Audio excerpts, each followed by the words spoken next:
I am Ferdinand Marcos, and I am the President of the Republic of the Philippines.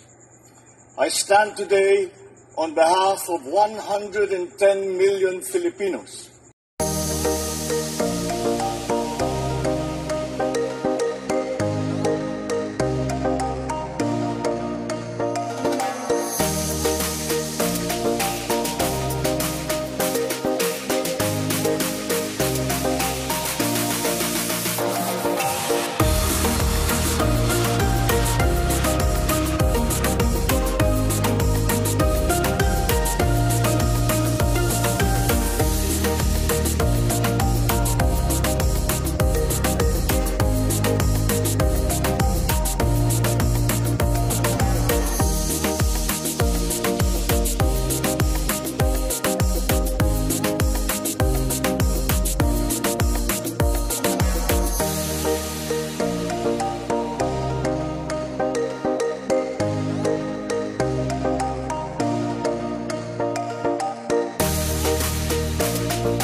Ayun mga kababayan, kung nakikita nyo yung Pangulo, 'di ba nagpunta diyan sa Iloilo itong 2 days ago, no?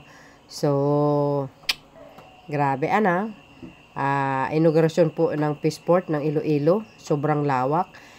Especially po yung storage para sa mangingisda, hindi lang po 'yan, ayan, nagdala ng mga makinarya para sa magsasaka. 'Di ba? Saan kayo makakita niyan? Talagang number 1 sa puso nyo ang magsasaka. Oh, may cheque pa. Saan kayo makakita niyan? Mapapasana all ka. Shout out sa mga Iloilo, Ayan, mga bes, Abangan nyo po ang ating mahal na Pangulo sa mga lugar ninyo. Tahimik lang yan, pero ang daming mga magagandang proyekto na ginagawa, no?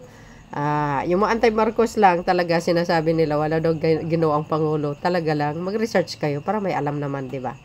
Hindi yung puro paninira. Mahirap ng ganun. Siyempre, sa mga mangingisda, nagbigay ng bangka, kung nakikita nyo yan, ay, mapapasana all ka. Yan, dapat ganyan ang Pangulo. Laging bumaba, no? Shout out sa mga Iloilo. Taga Iloilo pala, no?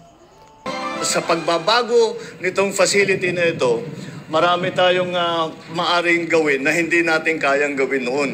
Kagaya ng paglagay ng cold storage. Dahil alam naman natin, yun ang pinaka-importante para hindi naman masira ang inyong mga nahuling isda. At kahit malayo, ay madadala natin, sariwa pa rin pagdating doon, para yung valor, yung pagbenta ninyo ng isda, ay mataas pa rin ang pagbili. Kaya napakahalaga yung magkaroon tayo ng cold storage. At malaking bagay din na yung cold storage, dahil yung cold storage yan, para gumawa ng yung mga ice plant, halimbawa, para gumawa ng yelo, kailangan maraming kuryente, maraming power. Kaya't mabuti na lang, meron na tayong solar, sustainable pa. Hindi na tayo kailangan magpaandar ng generator, na gumamit ng krudo, pero meron na tayong solar. Pero malaking bagay po ito dahil nga pinapalapit natin sa market ang ating mga mangingisda. Pareho, lahat ng sektor ng agrikultura, ganito po ang aming ginagawa. Na pinapalapit sa pagsasaka naman, yung mga magsasaka, para makadiretso na sila sa merkado, wala nang gumigit na. Inaayos po natin, kaya inaayos natin itong mga fish port na ganito para dito pwedeng isakay kagad, hindi na kailangan isakay sa truck tapos kung saan padadalhin, napakalaki ang bayad ng transportasyon. Kaya ito ay sa aking palagay ay isa sa pinakamahalaga na aming gagawin sa Department of Agriculture. Sa pagdalaw ni Pangulong Marcos sa Iloilo, most especially dito sa Iloilo Fish Port Complex, siguro napakalaking halaga kasi makikita ya ang bagong rehabilitated na market stall number 1 at siguro it will boost the morale of Iloilo, most especially sa economic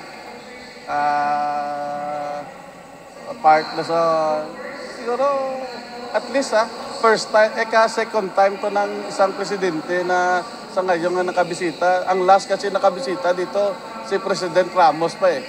To be visited by President Bongbong Marcos Jr. here in Iloilo Fishport Complex, it is a great honor that we have him, and we feel that we are important and that we matter in his sa kanyang mga kausa na pinaglalaban ngayon. Number 1, ang volume ng isda nga darating dito sa Iloilo Fishport kasi noon hindi mahirap kasi ang galaw namin dito do limited. Sa ganitong bagong building, sigurado ko marami ang darating na isda na galing sa ibang lugar. At saka I hope nga it will add more fish coming from other places dire sa Iloilo. At saka noon kasi pag masama ang panahon, tumataas dito ang tubig. Oo. Sa ganitong ginawa ng administrasyon na pinataas nito, sigurado ko hindi na dito papasok ang ang tubig dagat. Para sa akin, it is great development talaga noon na parang wala lang, parang benta lang kami ng isda. Ngayon may mga support na mula national tsaka local government ngayon. Maraming salamat sa amon President Bongbong Marcos, sa LGU, kag sa mga BIPAR, sa paghatag nila sang tung bulig sa amon tanan-tanan nga mga members ang SAAD, sa South Binunan Fisherfolk Association. Nagpapasalamat ako sa opportunity na ito na makapagpasalamat kami kay President Ferdinand Marcos sa mga ahensya ng gobyerno na nagbibigay ng tulong sa amin, yung Department of Agriculture, yung Province of Iloilo, Regional Office ng Department of Agriculture, at saka yung PhilMic na nagbibigay sa amin ng mga machineries tulad ng combine harvester, traktora, warehouse, transplanter at saka yung dryer. Na malaki yung tulong na naibibigay niya sa aming mga miyembro ng Kulao Multipurpose Farmers Association na tagtuyo sa last 2023 na tagtuyo na feel ng mga member association namin na talaga yung government is behind their back.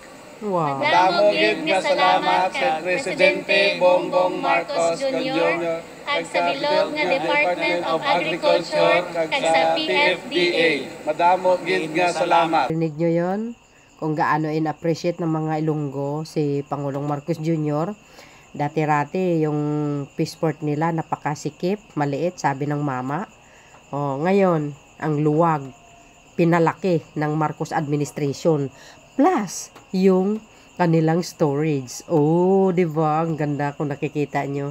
Yung storage nila kasi, siyempre, doon po nila nilalagay yung kanilang mga isda para fresh. Then, after a day, or how many days, na nakaraan, pwede nilang i-distribute kahit saan. Kahit isang linggo yan Basta yung storage nila napakinabangan. At least, hindi na sila maglalagay kung saan-saan. May bayad yun. Pero dahil yan, mayroon na silang sarili. Wow, thank you, Mr. President. Hindi lang po yan, marami pa sa lugar. Sabi nyo, walang project ang Pangulo sa Iloilo. Bukod pa dyan, mga kababayan, diba, pagpunta niya dyan sa Iloilo, ang dami niya pong pinuntahan. Yung isang project ni dating Pangulong Digong, which is yung tulay, yung Pabya, flyover, yun po ay binisita niya na nagkaroon po ng kapalpakan.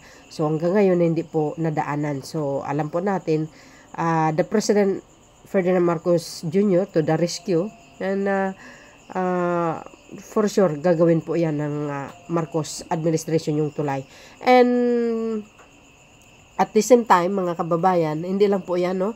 Binisita niya rin po yung flood control. Ito, no? Binisita niya ang flood control. So, under construction pa po yan.